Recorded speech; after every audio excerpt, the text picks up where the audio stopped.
할렐루야. 9월 9일 수요일 아침입니다. 오늘도 정말 주님 안에서 충만한 하루 되시기를 바라고요. 말씀으로 하루를 시작하겠습니다. 오늘 하나님의 말씀은 창세기 42장 1절부터 17절까지의 말씀입니다. 제가 낭독하도록 하겠습니다. 그때 야곱이 애굽에 곡식이 있음을 보고 아들들에게 이르되 너희는 어찌하여 서로 바라보고만 있느냐? 야곱이 또 이르되 내가 들은즉 저 애굽에 곡식이 있다 하니 너희는 그리로 가서 거기서 우리를 위하여 사오라. 그러면 우리가 살고 죽지 아니하리라 하매 요셉의 형 10사람이 애굽에서 곡식을 사려고 내려갔으나 야곱이 요셉의 아우 베냐민은 그의 형들과 함께 보내지 아니하였으니 이는 그의 생각에 재난이 그에게 미칠까 두려워함이었더라. 이스라엘의 아들들이 양식 사러 간 자 중에 있으니 가나안 땅에 기근이 있음이라. 때에 요셉이 나라의 총리로서 그 땅 모든 백성에게 곡식을 팔더니 요셉의 형들이 와서 그 앞에서 땅에 엎드려 절하매 요셉이 보고 형들인 줄을 아나 모르는 체하고 엄한 소리로 그들에게 말하여 이르되 너희가 어디서 왔느냐? 그들이 이르되 곡물을 사려고 가나안에서 왔나이다. 요셉은 그의 형들을 알아보았으나 그들은 요셉을 알아보지 못하더라. 요셉이 그들에게 대하여 꾼 꿈을 생각하고 그들에게 이르되 너희는 정탐꾼들이라 이 나라의 틈을 엿보려고 왔느니라. 그들이 그에게 이르되 내 주여 아니니이다. 당신의 종들은 곡물을 사러 왔나이다. 우리는 다 한 사람의 아들들로서 확실한 자들이니 당신의 종들은 정탐꾼이 아니니이다. 요셉이 그들에게 이르되 아니라 너희가 이 나라의 틈을 엿보러 왔느니라. 그들이 이르되 당신의 종 우리들은 12형제로서 가나안 땅 한 사람의 아들들이라.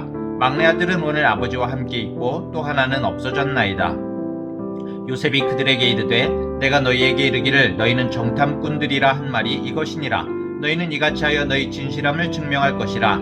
바로의 생명으로 맹세하노니 너희 막내 아우가 여기 오지 아니하면 너희가 여기서 나가지 못하리라. 너희 중 하나를 보내어 너희 아우를 데려오게 하고 너희는 같이어 있으라. 내가 너희의 말을 시험하여 너희 중에 진실이 있는지 보리라. 바로의 생명으로 맹세하노니 그리하지 아니하면 너희는 과연 정탐꾼이니라 하고 그들을 다 함께 3일을 가두었더라. 아멘. 오늘 성경 본문을 보면서 이런 생각을 해보게 됩니다. 과연 이 야곱 집안의 12형제들은 사이가 어땠을까? 집안 분위기는 도대체 어땠을까? 그 어머니들 때부터 뭔가 문제가 있어 보이지 않습니까? 레아와 라헬은 딱 봐도 경쟁하고 시기하는 모습 였죠. 그리고 서로 남편을 차지하려고 아들을 낳으려고 아웅다웅하는 그런 모습이 보였었습니다. 빌하와 실바는 레아와 라헬의 몸종 출신이죠. 아무리 봐도 부인들끼리부터 뭔가 돈독한 모습이 나타나기가 어려운 구조입니다.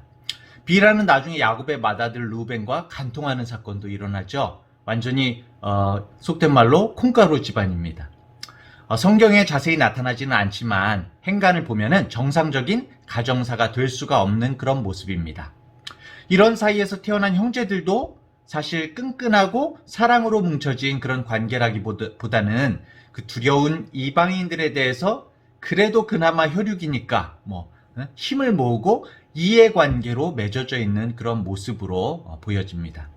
그랬기 때문에 아마도 이 요셉을 죽이려다가 팔아버리는 이런 무서운 일들이 형제들 가운데 일어나고 그랬던 것 같습니다. 이런 집안 분위기는 요셉이 팔려간 후에도 계속 되어진 것 같은데요. 오늘 42장의 첫 부분에도 이 집안, 야곱 집안의 분위기가 보여집니다. 본문 처음에 나오는 그때가 언제일까요? 이집트의 7년 풍년이 끝나고 이제 7년 흉년이 시작되는 때이고 동시에 17살의 애굽으로 끌려갔던 요셉이 22년의 시간이 지났습니다. 그리고 요셉이 총리직을 시작한 지 한 9년 정도 지난 바로 그때인 것이죠. 오늘 본문을 보면은 애굽으로 팔려간 이 요셉은 이제 총리가 되어서 굉장히 한참 활발히 활동을 하고 있습니다. 그런데 요셉의 형제들은 어떻습니까? 예나 지금이나 뭔가 가족 간의 건조함과 무관심함이 느껴져요. 가족의 문제들에 대해서 발벗고 나서는 사람이 없는 겁니다. 사랑으로 끈끈하게 정말 걱정하며 나서는 사람이 없는 거예요. 1, 2절을 보면은 이곳 가나안 땅도 흉년이 휩쓸고 있는 것 같아요. 근데 모두가 아무런 대책이 없어 보입니다. 이렇게 아무 대책이 없으니까 이런 아들들의 모습에 화가 나가지고 이 130살의 야곱이, 노인 야곱이 나서서 막 너희들 어떻게 할 거야? 막 그러면서 야단을 치고 있습니다. 가만히 있지 말고 이집트로, 애굽으로 내려가서 양식을 사오라는 거죠. 물론 이제 고대 사회에는 가나안에서 애굽으로 가는 길이 그렇게 만만하지가 않죠. 보통 400에서 600km 정도 되는데 만만한 길이 아니었습니다. 옛날 사람들은 자신의 집에서 30km, 반경 30km 이상을 벗어나지 않고 죽는 사람들이 대부분이었다고 해요. 하지만 그러니까 굉장히 어려운 일이죠. 하지만 본문 2절에서의 살고 죽지 아니하리라 이런 야곱의 말을 보면은 굉장히 상황이 지금 심각한 상황인 것입니다. 그래서 빨리 가서 곡식을 사와야 된다라는 것이죠. 이런 형제들의 무대책, 무심한 모습은 이 요셉의 모습과는 굉장히 차이가 나 보이죠. 그렇죠? 동일하게 20여 년의 시간이 흘렀습니다. 요셉은 노예의 처지에서 총리가 되어서 이집트 전역과 고대 근동을 살리는 지도자로 자리매김했죠. 그런데 다른 형제들은 속수무책, 방관 속에서 아직도 살고 있는 겁니다. 결국 이 요셉의 형들이 아버지의 성화에 떠밀려서 총리로 있던 요셉에게까지 오게 되지요. 아마 당시에 요셉이 이집트 총리로서 모든 곡물의 매매를 관할하고 있었기 때문에 더군다나 이 타국민이잖아요. 타국인들이 곡식을 얻기 위해서는 요셉의 허락이 반드시 필요했었을 것입니다. 그리고 6절에 드디어 요셉의 형들이 요셉에게 와서 땅에 엎드려 절을 하지요. 22년 전에 하나님께서 꾸게 하셨던 그 꿈이 현실로 나타나는 그런 순간입니다. 예전에는 우리가 이 성경 구절을 보면서 와, 꿈의 사람 요셉이 꿈을 잊지 않고 붙드니까 결국 이루어지는구나 라고 이제 생각하기도 했었는데요. 그런데 이 성경을 읽어보면 읽어볼수록 우리에게 다르게 말해주고 있습니다.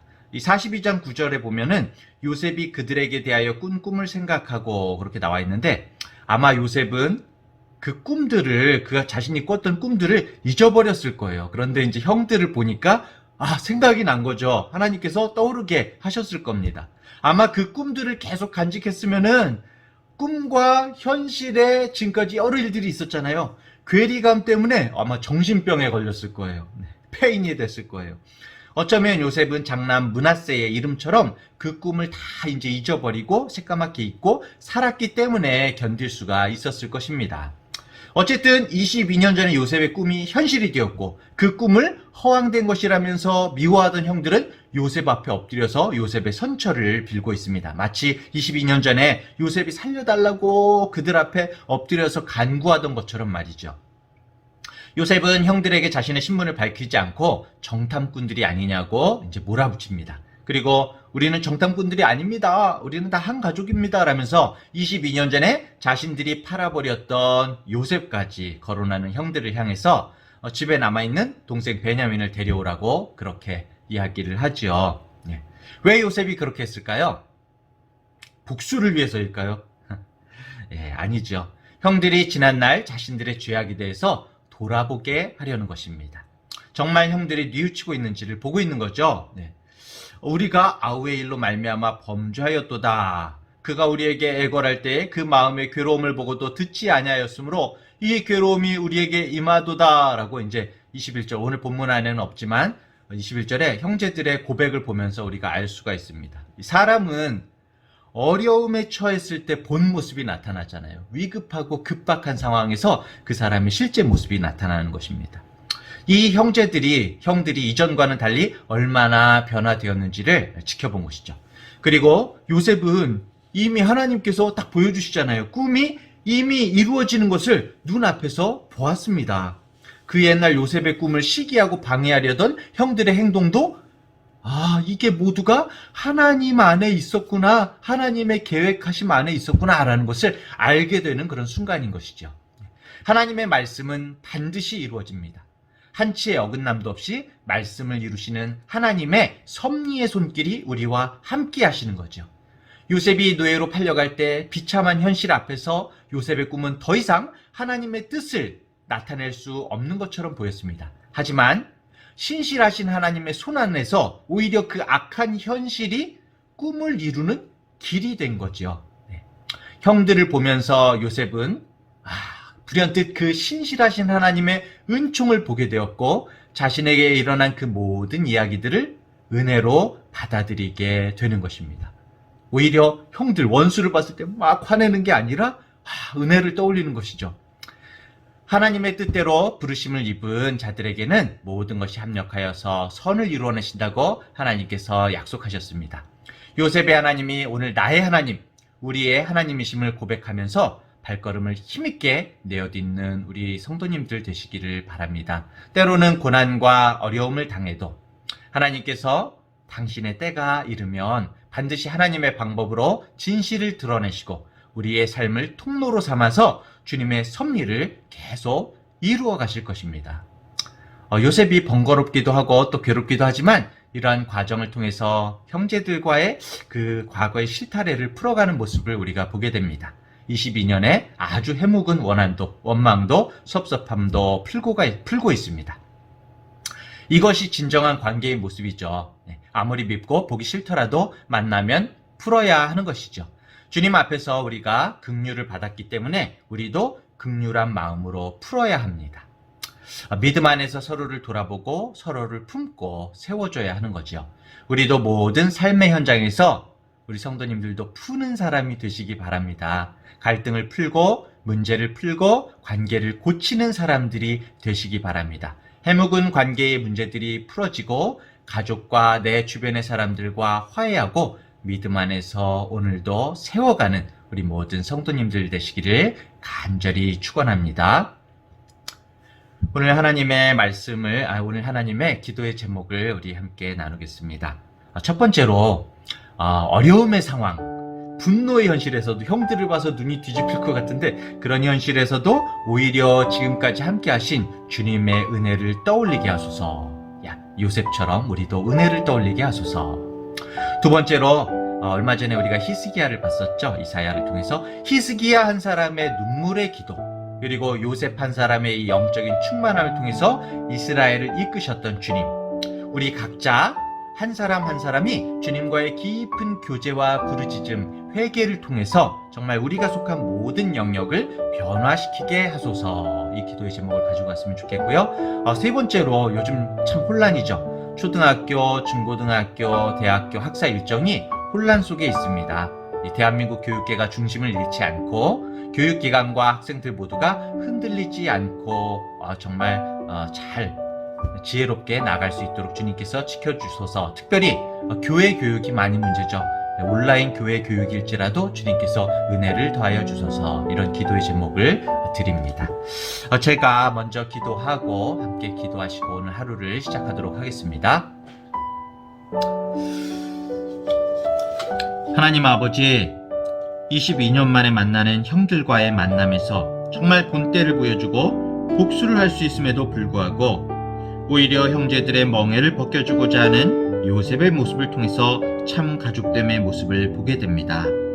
오히려 눈앞에 분노의 상황 가운데에서 하나님의 인도하심과 섭리를 바라보며 은혜를 얻는 요셉을 또한 봅니다. 주님, 우리도 그럴 수 있도록 주님 붙들어 주시옵소서. 도와주시옵소서.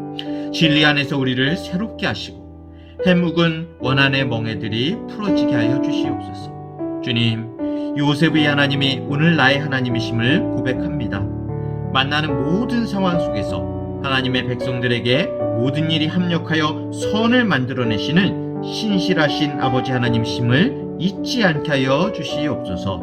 그래서 오늘 우리의 삶을 통해서 그 섭리를 이루어 가시는 하나님을 즐거워하는 찬양이 우리 삶에 가득하게 하여 주시옵소서. 거룩하신 예수님의 이름으로 기도합니다. 아멘.